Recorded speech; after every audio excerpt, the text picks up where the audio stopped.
ബ്രഹ്മചര്യം, ഗാർഹസ്ഥ്യം, വാനപ്രസ്ഥം, സന്യാസം. ഇതാണ് ഒരു മനുഷ്യ ജീവിതത്തിൻ്റെ പിന്നെ 4ആയിട്ട് ഡിവൈഡ് ചെയ്യുമ്പോൾ കിട്ടുന്നത്. ഉള്ളതൊന്നും ഉള്ളതല്ല, ഉള്ളതിന് നാശമില്ല, ഉള്ളതിൻ്റെ ഉള്ളിലുണ്ട് ഉള്ളതായൊരു ഉള്ളത്. ഗൃഹസ്ഥാശ്രമികൾക്ക് സന്യാസം ആകാമെന്ന് ചോദിച്ചാൽ ബ്രഹ്മചാരിയാകാം. നമ്മൾ പൂർവ്വജന്മത്തിൽ ചെയ്തിട്ടുള്ള ഒരുപാട് പുണ്യങ്ങളുണ്ടെങ്കിൽ അത് ഈ ജന്മത്തിൽ നമുക്ക് കുറച്ചും കൂടി പ്ലസ് മാർക്ക് കിട്ടും. സന്യാസം വെറുതെ കാവ്യ കൊടുത്താൽ സന്യാസി ആവില്ല. നമ്മളിങ്ങനെ പലരുടെ അഭിപ്രായങ്ങൾ കേട്ട് ജീവിക്കാൻ പോയാൽ പഴയ കഴുതച്ചമടിൻ്റെ കഥ പോലെയായി. നമസ്കാരം സ്വാമി. നമസ്കാരം. ഞാനൊരു സംശയം ചോദിക്കാനാണ് ആഗ്രഹിക്കുന്നത്. ഈ ഗൃഹസ്ഥാശ്രമം ഉപേക്ഷിക്കുന്ന ആൾക്കാരാണോ സന്യാസിമാരെന്ന് പറയുന്നത്? ശരിക്കും നമ്മുടെ ഉള്ളിൽ ഉണ്ടാവേണ്ട ആ ഒരു സന്യാസ ഗുണങ്ങൾ രൂപപ്പെടുന്നത് എങ്ങനെയാണ്? ഓം ശ്രീ സായിരാം. ഗുരുഭ്യോ നമഃ. ഗുരുബ്രഹ്മ ഗുരുർവിഷ്ണു ഗുരുദേവോ മഹേശ്വര ഗുരുസാക്ഷാത് പരബ്രഹ്മ തസ്മൈ ശ്രീ ഗുരവേ നമഃ. സദാശിവസമാരംഭം ശങ്കരാചാര്യമധ്യമം അസ്മദാചാര്യപര്യന്തം വന്ദേ ഗുരുപരമ്പര. ഗുരുഭ്യോ. അതിൽ ചോദിച്ച ഗൃഹസ്ഥാശ്രമത്തിൽ നിന്ന് പിന്നെയാണോ സന്യാസത്തിലേക്ക് വരുന്നത് എന്നുള്ളതാണ്. അതെ. അതിന് പറയുമ്പോൾ നമ്മൾ ബ്രഹ്മചര്യം, ഗാർഹസ്ഥ്യം, വാനപ്രസ്ഥം, സന്യാസം. ഇതാണ് ഒരു മനുഷ്യ ജീവിതത്തിൻ്റെ പിന്നെ 4ആയിട്ട് ഡിവൈഡ് ചെയ്യുമ്പോൾ കിട്ടുന്നത്. കലിയുഗത്തിൽ 120 വയസ്സാണ് പറയുന്നതെങ്കിലും ഇനിയത്തെ ജനറേഷനിൽ ഈ 120 വയസ്സ് കിട്ടുമോ എന്നുള്ളത് ഒരു ഉറപ്പില്ലാത്ത രീതിയിലേക്കാണ് പോയിക്കൊണ്ടിരിക്കുന്നത്. ആയുർദൈർഘ്യം കുറഞ്ഞു വരെയാണ്. അപ്പോൾ അങ്ങനെ വരുമ്പോൾ ഒരു വിവാഹജീവിതം കഴിഞ്ഞ കുട്ടികളൊക്കെ അവരുടേതായ അവരെല്ലാം ഒരു അവരുടെ നിലയിൽ വിവാഹമൊക്കെ കഴിച്ച് അയച്ചു കഴിഞ്ഞാൽ ആ ഗൃഹനാഥൻ സ്വസ്ഥമായി ആത്മീയമായി തിരിയണമെന്നുണ്ടെങ്കിൽ അതാണ് വാനപ്രസ്ഥം എന്ന് പറയുന്നത്. അപ്പോൾ അയാൾക്ക് അതിനു വേണ്ടിയുള്ള ആ ത്വര വന്ന് ആ ഈശ്വരാന്വേഷണത്തിൻ്റെ മൂത്ത് ആ ഒരു ആത്മീയ ചൈതന്യം എത്തുമ്പോഴാണ് സന്യാസത്തിലേക്ക് വീണ്ടും എടുത്ത് പോകുന്നത്. അതല്ലാതെ ഗൃഹസ്ഥാശ്രമികൾക്ക് സന്യാസം ആകാമെന്ന് ചോദിച്ചാൽ ബ്രഹ്മചാരിയാകാം. സന്യാസത്തിൻ്റെ പടി ഇത്തിരി സ്ട്രോങ് ആണ്. കാരണം സന്യാസം വെറുതെ കാവ്യ കൊടുത്താൽ സന്യാസി ആവില്ല. ഉദരനിമിത്തം ബഹുഹൃത വേഷം എന്ന് ആചാര്യസ്വാമി പറഞ്ഞാക്കണതാണ്. ഉച്ചാൻ വയറിന് വേണ്ടി വേഷം കെട്ടി നടന്നാലും കളർ കൊടുത്താലും സന്യാസം ആവില്ല. സന്യാസം അത് അതിൻ്റെ ചിട്ടയോടുകൂടി ഗുരുക്കന്മാരിൽ നിന്നും ശിഷ്യത്വം സ്വീകരിച്ച് അദ്ദേഹത്തിൻ്റെ കാൽപ്പാടുകൾ പിന്തുടർന്ന് അദ്ദേഹം പറയുന്ന ആചാരാനുഷ്ഠാനങ്ങൾ ചെയ്താണ് മുന്നോട്ട് പോകേണ്ടത്. അതിന് ഒരുപാട് കാലതാമസമുണ്ട്. പഴയ കാലത്ത് ഗുരുവിൻ്റെ ആശ്രമത്തിൽ പോയി ഉത്തരവാദിത്തങ്ങളൊക്കെ കഴിഞ്ഞ 12 കൊല്ലമെങ്കിലും ഗുരുസേവ ചെയ്യണം. അപ്പോഴാണ് അദ്ദേഹത്തിന് ആ പഠനങ്ങളൊക്കെ ശരിയായി കിട്ടിയിട്ട് അവസാനം സന്യാസ ദീക്ഷ കൊടുക്കുന്നത്. ഇന്നത്തെ ആയുർദൈർഘ്യം കുറഞ്ഞതുകൊണ്ട് എൻ്റെ ഗുരുനാഥനുൾപ്പെടെ പ്രഭാകരാനന്ദ സരസ്വതി സ്വാമി മങ്കര പാലക്കാടാണ് എൻ്റെ ഗുരുനാഥൻ. അദ്ദേഹം ഈ 12 കൊല്ലമൊന്നും കാലതാമസം എടുക്കുന്നില്ല.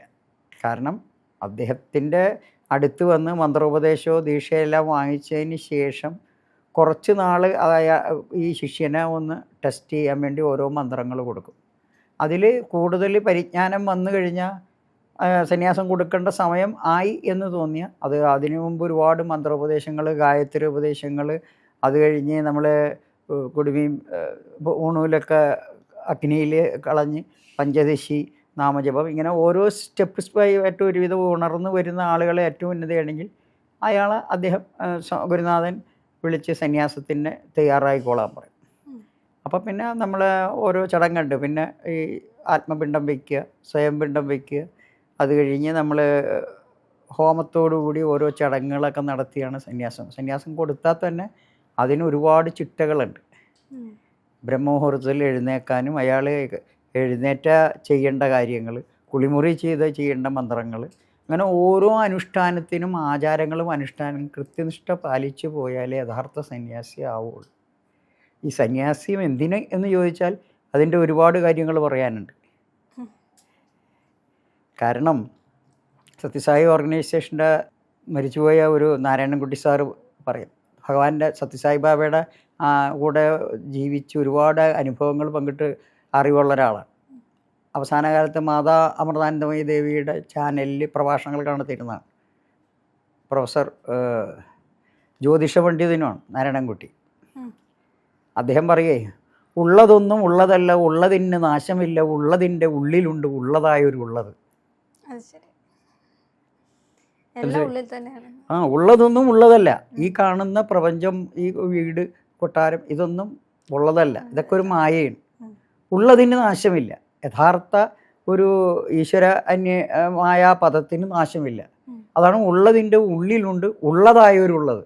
അപ്പോൾ ഉള്ളിലേക്ക് കടക്കുമ്പോൾ ആ പരമാത്മാവ്, ജീവാത്മാവും പരമാത്മാവും എന്നൊക്കെ ഈ അയ്യപ്പൻ്റെ ചിന്മുദ്രയെ പറയും. ഇത് ചിന്മുദ്ര എന്ന് പറയും. അപ്പോൾ ആ ജീവാത്മാവും പരമാത്മാവും കൂടി ചേർന്ന് ആ മോക്ഷപ്രാപ്തി, ഉള്ളതിൻ്റെ ഉള്ളിലുണ്ട് ഉള്ളതായൊരുള്ളത്, അത് കണ്ടെത്താനാണ് ഈ പണി. അതിന് വർഷങ്ങളോളം മെഡിറ്റേഷനും തപസ്സും കാര്യങ്ങളും ചെയ്ത്, ചിലർക്ക് പൂർവ്വജന്മ സുഹൃതം കൊണ്ട് അവരുടെ ആ ജ്ഞാനേന്ദ്രിയങ്ങൾ പെട്ടെന്ന് തുറക്കുന്ന കിട്ടും. പൂർവ്വജന്മാർജിതം കർമ്മം ശുഭം വാ യതിവാ ശുഭം എന്നാണ്. നമ്മൾ പൂർവ്വജന്മത്തിൽ ചെയ്തിട്ടുള്ള ഒരുപാട് പുണ്യങ്ങളുണ്ടെങ്കിൽ അത് ഈ ജന്മത്തിൽ നമുക്ക് കുറച്ചും കൂടി പ്ലസ് മാർക്ക് കിട്ടും. അപ്പോൾ പുനരഭി ജനനം പുനരഭി മരണം ആചാര്യസ്വാമി പറയും. ഈ ജനന മരണ ചക്രത്തിൽ ഇങ്ങനെ പോയ ഈ വസ്ത്രം ഉപേക്ഷിക്കുന്നത് പോലെ നമ്മുടെ ഈ ശരീരം ഉപേക്ഷിച്ച് വീണ്ടും ഈ ജീവാത്മാവിന് മരണമില്ല, പരമാത്മാവിന് മരണമില്ല. അത് നിത്യനാണ്, അനന്തമാണ്.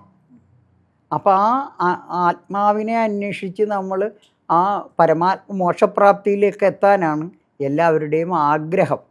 പക്ഷെ ഇത് പെട്ടെന്ന് കിട്ടില്ല. കിട്ടണമെങ്കിൽ ഷിർഡി സായിബാബ ഇതേപോലെ ഒരു കഥ പറയും. വലിയ ധനാഢ്യനായ ഒരാൾ ആര് ചെന്നാലും സ്വാമി എന്തും ചെയ്തു കൊടുക്കുന്ന ആളാണെന്ന് കേട്ടപ്പോൾ ഇയാളുടെ കടയിൽ നിൽക്കുന്ന വലിയ ഒരു ഭക്തനുണ്ട്, അദ്ദേഹത്തിൻ്റെ കൂടെ ഷിർഡിയിൽ പോവുകയാണ്. സത്യസായിബാബക്ക് മുമ്പുള്ള അവതാരമാണ് ഷിർഡി സായിബാബ. അപ്പോൾ സ്വാമിയുടെ ആശ്രമത്തിൽ ചെന്ന് ഇയാൾ ഇങ്ങനെ ഓരോരുത്തർ സംസാരിച്ചുകൊണ്ടിരിക്കുക ധൃതി പിടിച്ച്, സ്വാമി ഞാൻ ഒരുപാട് അകലേന്ന് തന്നെയാണ്, ബിസിനസ്സുകാരനാണ്, എന്താ വേണ്ടത്? എനിക്ക് മോക്ഷം വേണം. ഓ ഇത്ര ഉള്ള ഇരിക്കട്ടാ എന്ന് പറഞ്ഞ് സ്വാമി ചുരുക്കിയിട്ട് അവിടെ ഇരുന്നൊരു പയ്യനോട് പറഞ്ഞ്, ഇന്ന ബാലുവിൻ്റെ കടയിൽ പോയി നീ ഒരു 5 രൂപ കട മേടിച്ചുകൊണ്ടിരാൻ പറഞ്ഞു. പയ്യൻ ചെന്നപ്പോൾ കട തുറന്നിട്ടില്ല എന്ന് അദ്ദേഹത്തിന് അറിയാം. അവിടെ ചെന്ന് കട പൂട്ടിയിട്ടാക്കുകയാണെന്ന്. ഇത് കഴിഞ്ഞ് തിരിച്ചു വന്നപ്പോൾ വേറൊരു കടക്കാരൻ്റെ പേര് പറഞ്ഞ് അവിടെ പോയി കുറച്ച് പൈസ കടം മേടിക്കാൻ പറഞ്ഞു. ഇയാളെ ഇരുത്തിക്കൊണ്ട് 4-5 ആളുകളുടെ സ്ഥലത്ത് പറഞ്ഞപ്പോൾ പയ്യൻ പൈസ ഒന്നും തിരിച്ച് കിട്ടാതെ വന്നു. അപ്പോഴേക്കും ഇയാൾ ധൃതി പിടിച്ചു കഴിഞ്ഞപ്പോൾ സ്വാമി പറഞ്ഞ്, നിൻ്റെ കയ്യിൽ ഞാൻ ഈ പറഞ്ഞതിൻ്റെ 10 ഇരട്ടി പണം നിൻ്റെ പോക്കറ്റിലുണ്ട്. എന്നിട്ട് നിൻ്റെ സമയം ഉണ്ടെങ്കിൽ ഇതിൻ്റെ ഒരു 5 രൂപ ഞാൻ തരാം സ്വാമി എന്ന് എടുത്ത് പറയാൻ തോന്നിയില്ലല്ലോ. അപ്പം നമുക്ക് യഥാർത്ഥത്തിൽ ഈ ആഗ്രഹങ്ങൾ, ആസക്തി, ഇത് വളരെ തടസ്സങ്ങളാണ്. ഈ സനാനസാരഥി എന്ന് പറഞ്ഞ മാസിക സ്വാമിയുടെ പ്രഭാഷണങ്ങളുടെ രത്നച്ചുരുക്കങ്ങളിടും. അപ്പോൾ അതിൽ ഇതും കൂടി പറഞ്ഞാൽ, നമുക്ക് മനസ്സാക്ഷി എന്ന് പറഞ്ഞ ഒന്നുണ്ട് എല്ലാ മനുഷ്യനും. അപ്പോൾ മനസ്സാക്ഷി സമ്മതിക്കണില്ലേ തെറ്റ് ചെയ്യാനെന്ന് സാധാരണ പറയും അല്ലേ? അപ്പം മനസ്സാക്ഷിയോടൊന്ന് ചോദിക്കണം, നമ്മൾ ചിന്തിക്കണം എന്തെങ്കിലും പറയുമ്പോൾ. അപ്പോൾ അതിനെ ഭഗവാന്റെ പ്രഭാഷണത്തിൽ പറഞ്ഞത്, മനസ്സാക്ഷിയുടെ ഒരു ചെറിയ കഥ പറഞ്ഞു കൊടുത്തുകൊണ്ട് ലഘുവായ കഥ ഒക്കെ ഈ ചെറിയ ചിന്ന കഥയിലൂടെയാണ് ഭഗവാൻ പെട്ടെന്ന് ഗൃഹസ്ഥാശ്രമികൾക്ക് മനസ്സിലാകാവുന്ന കാര്യങ്ങൾ പറയുന്നത്. അപ്പോൾ പറഞ്ഞ്, ഒരാൾ ഒരു പുതിയ കട തുറന്ന് ആപ്പിളൊക്കെ കൊണ്ടുവന്ന് ലോഡ് കണക്കിന് ഇറക്കിയിട്ട് അയാളൊരു ബോർഡ് വെച്ച്, ഇവിടെ നല്ല ആപ്പിൾ വിൽക്കപ്പെടും. ഇത് കണ്ടപ്പോൾ വഴിയാത്രക്കാരൊക്കെ വരാൻ തുടങ്ങി, വ്യാപാരം വളരെ വർദ്ധിച്ച് ഭയങ്കരമായി കഴിഞ്ഞപ്പോൾ ഒരു ദിവസം ഒരാൾ വന്ന് പറഞ്ഞു, ഈ നല്ലതെന്ന് എഴുതേണ്ട, കണ്ടാൽ നല്ലതാണെന്ന് കണ്ടേ കണ്ടാൽ പോരെ, ആ നല്ലത് വേണ്ടാന്ന് പറഞ്ഞപ്പോൾ അയാൾ നല്ലത് വെട്ടിക്കളഞ്ഞു, ആപ്പിൾ വിൽക്കപ്പെടുമെന്ന് പറഞ്ഞു. അടുത്തൊരാൾ വന്നിട്ട് പറഞ്ഞ്, ഇത് കണ്ടാൽ ആപ്പിളാണെന്ന് അറിയാമല്ല, പിന്നെ തന്നെ ആപ്പിൾ എന്ന് എഴുതേണ്ട കാര്യം എന്താണ്? അങ്ങനെ 2-3 പേരുടെ അഭിപ്രായങ്ങൾ കേട്ടപ്പോൾ ഈ നല്ല ആപ്പിൾ വിൽക്കപ്പെടുമെന്നുള്ള ബോർഡ് തന്നെ അയാൾ അങ്ങോട്ട് മാറ്റി. കച്ചവടം കുറയാൻ തുടങ്ങി. എന്താണെന്ന് ആൾക്ക് മനസ്സിലാവണില്ല. അപ്പം നമ്മളിങ്ങനെ പലരുടെ അഭിപ്രായങ്ങൾ കേട്ട് ജീവിക്കാൻ പോയാൽ പഴയ കഴുതച്ചമുടിൻ്റെ കഥ പോലെയായി പോകും. ഇതാണ് ഈ ജീവിതത്തിൽ ഏറ്റവും കൂടുതൽ ആൾക്കാർ പ്രശ്നം അനുഭവിക്കാനുള്ള കാരണം. ഏറ്റവും കൂടുതൽ പ്രശ്നങ്ങൾ ഇതാണ്. നമ്മൾ പലരെയും ഇങ്ങനെ അവരുടെ പുറകെ പോയി, ഇന്നൊരു ഗുരുവിൻ്റെ അടുത്ത് പോയി എന്ന് മേടിച്ചാൽ അത് പറ്റൂല, അതിന് ശക്തിയാണ് അടുത്ത ഗുരു. ഇങ്ങനെ പരക്കം പായാണ്, ലക്ഷ്യമില്ലാത്തൊരു യാത്ര. നമ്മുടെ യാത്രക്കൊരു ലക്ഷ്യം വേണം. ഗൃഹസ്ഥാശ്രമിൽ നിന്ന് സന്യാസത്തിലേക്കുള്ള ചോദ്യത്തിൽ കുറച്ച് കാര്യങ്ങൾ പറഞ്ഞതാണ് ഞാൻ. സ്വാമി. ഓക്കെ. മനസ്സിലായി.